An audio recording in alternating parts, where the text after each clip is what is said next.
नमस्कार दोस्तों, स्वागत है आपका आज के इस वीडियो में जिसमें हम बात कर रहे हैं डिकोडिंग ओला इलेक्ट्रिक मार्केटिंग स्ट्रैटेजीज के बारे में। लास्ट वीडियो में हमने डिस्कस किया था कि कैसे एक मूवमेंट आपके ब्रांड को एक अलग पहचान दे सकता है, उसकी मार्केटिंग की कहानी बदल सकता है। एंड दूसरे वीडियो में हमने डिस्कस किया था कि कैसे उसके लिए टाइमिंग भी बहुत इंपॉर्टेंट है, कि विदाउट टाइमिंग अगर आप वो करोगे तो हो सकता है कि वो मूवमेंट चले ना चले, बट अगर आप प्रॉपर मार्केट टाइमिंग के साथ में अगर उसको लॉन्च करते हैं, प्रॉपर ह्यूमन इमोशंस को टारगेट करके आप उसको लॉन्च करते हैं, तो उसके सक्सेस के चांसेस नॉर्मल से कई गुना बढ़ जाते हैं। आज के इस वीडियो में हम डिस्कस करेंगे कि कैसे आपकी कंपनी अगर कस्टमर फोकस्ड होती है, कस्टमर सेंट्रिक होती है, तो वो आपको एक एडेड एडवांटेज देता है। जैसे हम ओला की अगर बात करें, उसके कैब सर्विसेज की बात करें, तो वो हमेशा से कस्टमर सेंट्रिक रहे हैं, कस्टमर फोकस्ड रहे हैं। बहुत सारे अलग अलग एग्जाम्पल्स हैं। उनके जो स्टेक होल्डर्स भी है, जो उनके साथ में काम कर रहे हैं, राइट फ्रॉम द ड्राइवर्स, उनको भी उन्होंने अच्छे से ट्रीट किया है एंड उसके बाद में अपने कस्टमर्स को बहुत अच्छे से ट्रीट किया है। उनके लिए अलग अलग सर्विसेज, अलग अलग स्कीम्स, अलग अलग ऑफर्स वो हमेशा लेके आते हैं। ब्रांड लॉयल्टी उन्होंने तैयार की है। प्लस जो एक कस्टमर एक्सपीरियंस वाली बात होती है कि आपके पास में इतने सारे फ्लीट होने चाहिए कि अगर कोई भी इंसान, 10 इंसान भी अगर एक जगह से कैब बुक करने के लिए अगर देख रहे हैं, तो they should get with in 5-10 minutes, 15 minutes के अंदर उनको कैब मिल जानी चाहिए। तो ये भी एक कस्टमर एक्सपीरियंस को बहुत ज़्यादा बढ़ाता है। आई पर्टिकुलरली रिमेंबर कि बीच में कुछ केसेस भी होते कि जहाँ पे दिल्ली में कुछ रेप केसेस हुए थे, कैब ड्राइवर्स उनमें इन्वॉल्व थे। तो ओला ने उस टाइम पे क्या किया था कि अपने ऐप में ही SOS का एक फीचर उन्होंने इंटीग्रेट किया था इमीडिएटली। जैसे वो केसेस वगैरह सामने आए थे, वो ड्राइवर्स ओला के नहीं थे, बट जैसे ही वो सारे केसेस सामने आए, so considering the market sentiments कि जहाँ पे बहुत ज़्यादा ये इशू इतना बढ़ गया था, तो उसको कैटर करते हुए कि उन्होंने सोचा कि कैसे हम अपने कस्टमर्स को एक सेफ्टी वाली फीलिंग दे सके एंड उनके लिए रियल सेफ्टी के बारे में भी हम बात कर सके, सोच सके, या फिर ये जो कंसर्न है लेडीज़ के लिए स्पेसिफिकली, वो रिजॉल्व कर सके ताकि they feel safe while riding the Ola cab. So उन्होंने SOS का फीचर अपने ऐप में दिया था, जिसके चलते आप कहीं पे भी हो, आपको अगर लगता है कि कुछ तो गड़बड़ हो रही है, आप SOS का बटन दबाइए, immediately notifications will get send to the Ola का जो सर्वर है वहाँ पे भी, और बाकी भी जितने आपके कंसर्न लोग आपने उसमें इन्वॉल्व करके रखे हैं इमरजेंसी कॉन्टैक्ट्स के लिए, उन सबको एक मैसेज, अलर्ट, सारी चीज़ें चली जाएगी एंड आप पॉसिबल जो मिस हैपनिंग होने वाली थी उससे बचने का अवसर मिल जाएगा।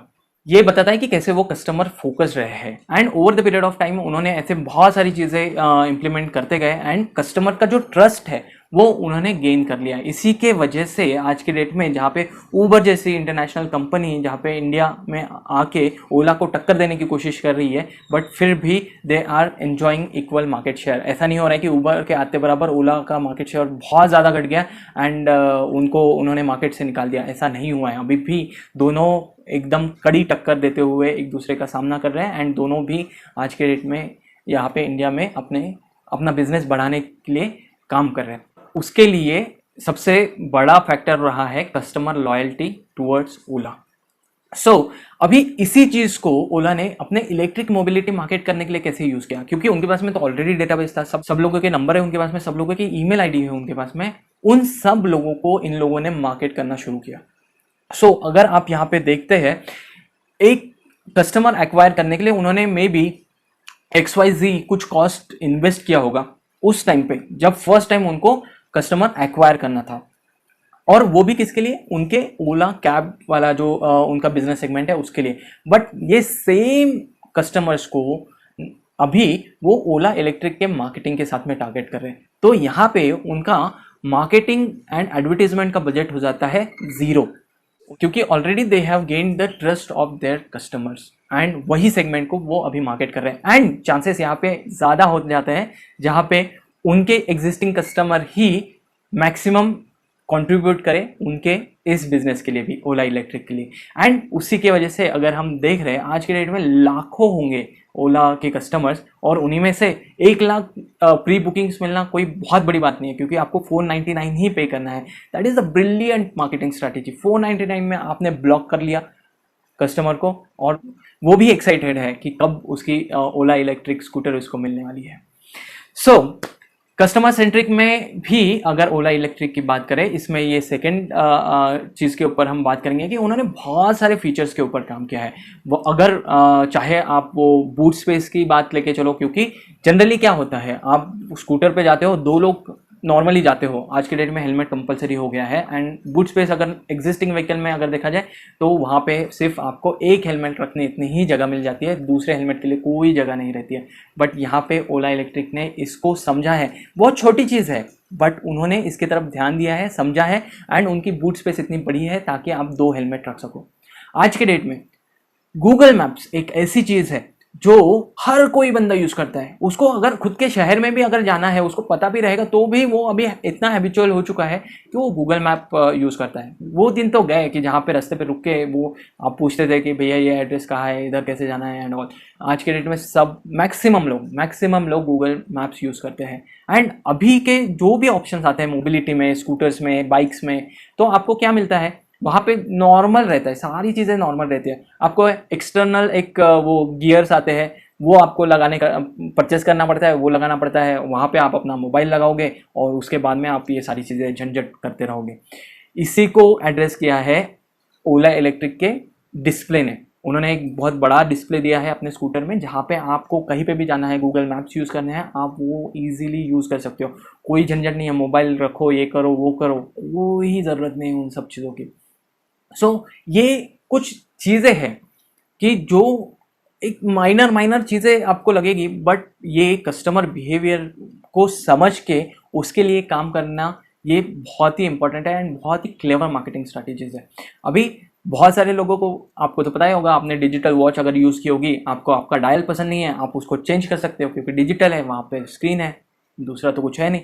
सेम स्ट्रैटेजी ओला इलेक्ट्रिक ने भी लगाई है। वो जो स्पीडोमीटर आता है आप चेंज कर सकते हो, आपके स्टाइल के हिसाब से, आपके मूड के हिसाब से आप उसको बदल सकते हो। आपको एक कांस्टेंट कुछ तो नया चीज़ आपको हमेशा मिलते रहेगा। ये फिर से एक छोटी चीज़ है, बट अगर हम कस्टमर फोकस बात करें, जहाँ पे आज का जो यूथ है वो इस तरीके का है कि दिन में वो 2-3 बार अपना व्हाट्सएप स्टेटस चेंज करता है, व्हाट्सएप डीपी चेंज करता है, तो उसको ये चेंज करने में बहुत मजा आएगा। ही और she will enjoy this feature as well. और ऐसी ही बहुत सारी, मैं और कितने फीचर्स गिनाऊं, रिवर्स का जो फीचर है और भी बहुत सारे फीचर्स हैं, बेस्ड ऑन कि कैस उनका टारगेट कस्टमर कौन है, कौन इस स्कूटर को ज़्यादातर यूज़ करने वाला है, उनके बिहेवियर क्या है, वो क्या यूज़ करते हैं, उनकी टेस्ट क्या है, और उसके हिसाब से उन्होंने अपना एक कंप्लीट सॉल्यूशन जो है वो डिज़ाइन किया है। एंड यही देता है ओला इलेक्ट्रिक को एक upper edge in the segment of EV, जहाँ पे आपको बाकी बहुत सारे ईवी स्कूटर्स, बाइक्स, सब चीज़ मिलेंगे, बट इन्होंने जिस तरीके का कस्टमर फोकस्ड होके सारी चीज़ें इंप्लीमेंट किया ना, वो बेहतरीन है। तो बात करते हैं कि कैसे आप अपने प्रोडक्ट एंड सर्विसेज में इन सब मार्केटिंग स्ट्रैटेजीज को इस्तेमाल कर सकते हो। सबसे पहले चीज़ तो यह है कि over deliver to your customer, जो भी आपने प्रॉमिस किया है उससे ज़्यादा बेहतर और ज़्यादा की सर्विस दो, ताकि वो आपका लॉयल फैन बन सके। दूसरी चीज़, आप अपने कस्टमर को, आपका जो भी टारगेट सेगमेंट है उसको समझिए, उनके बिहेवियर को समझिए। वो आपकी जो प्रोडक्ट एंड सर्विसेज है वो इस्तेमाल करते हुए वो लोग किस इमोशंस के थ्रू जाते रहते हैं, उसके साथ में वो क्या और चीज़ें यूज़ करते हैं, या फिर उनका बिहेवियर क्या है, उसके बारे में सोचिए। ये आपको एक अपर एज देगा। जैसे मैंने बहुत सारी छोटी छोटी बातें अभी मेंशन की थी, बहुत छोटी है, बट जो भी इस्तेमाल करने वाला आपका यूज़र है, जब वो इन सब चीज़ों को यूज़ करता है, वो ईजिली कहीं और मूव नहीं होगा। अगर आप सोचिए ना, अभी ओला इलेक्ट्रिक स्कूटर के बारे में ही सोचिए, अगर वो आ जाती है, वो यूज़ करने लगता है, उसके सारे फीचर्स, ये छोटे छोटे फीचर्स ही है, मैप नेविगेशन ही मैं अगर अकेला पकड़ता हूँ, so will he move to any other thing? Normal bike के ऊपर जाएगा? नहीं जाएगा। मतलब चांसेस बहुत कम है, अनलेस एंड अनटिल कि बहुत कुछ तो फॉल्ट है, कुछ तो गड़बड़ी है, उसी टाइम पे कुछ तो हो सकता है, बट अदरवाइज चांसेस बहुत कम रह जाएंगे। या फिर और एक चीज़ आ सकती है कि बहुत ही बेहतरीन और नया कोई मॉडल आया है, नई कोई टेक्नोलॉजी आई है, नया इनोवेशन आया है, तब वो मूव करेगा, क्योंकि वहाँ पे उसके पास में कंपेलिंग रीज़न है। एक तो भी यही चीज़ यूज़ नहीं कर पा रहा है, या फिर इतना बढ़िया चीज़ और कोई आ रहा है कि इसकी वैल्यू फिर कम हो जाती है। सो आप अपने प्रोडक्ट एंड सर्विसेज के लिए भी ये सोचिए कि आप अपने प्रोडक्ट एंड सर्विसेज में क्या ऐसी चीज़ें, यूज़र बिहेवियर को समझ के क्या क्या चीज़ें इंक्लूड कर सकते हो, भले ही छोटे से छोटी हो, बट उसका एंड रिजल्ट जो है वो बहुत बड़ा होगा from customer point of view. So आपको ये सीरीज़ कैसे लगी इसके बारे में बताइए। एक बोनस सेक्शन में और एक इस सीरीज़ में ऐड करूँगा बहुत जल्दी। आपके क्या सुझाव है, आपको ये कैसा लगा? अगर अच्छा लगा है तो लाइक कीजिए, शेयर कीजिए एंड कमेंट कीजिए। आपको जो भी लगता है, आपके विचार आप मुझे बताइए। और आगे आप कौन से ऐसी केस स्टडीज़ देखना चाहेंगे, किस कंपनी की मार्केटिंग आप और अच्छे से समझना चाहेंगे, वो भी बताइए, ताकि हम उसके बारे में नए वीडियोस तैयार कर सकें और उनकी स्ट्रैटेजीज आपको बहुत ही सिंपल तरीके से समझा सकें। So stay tuned for more. Till then, bye bye.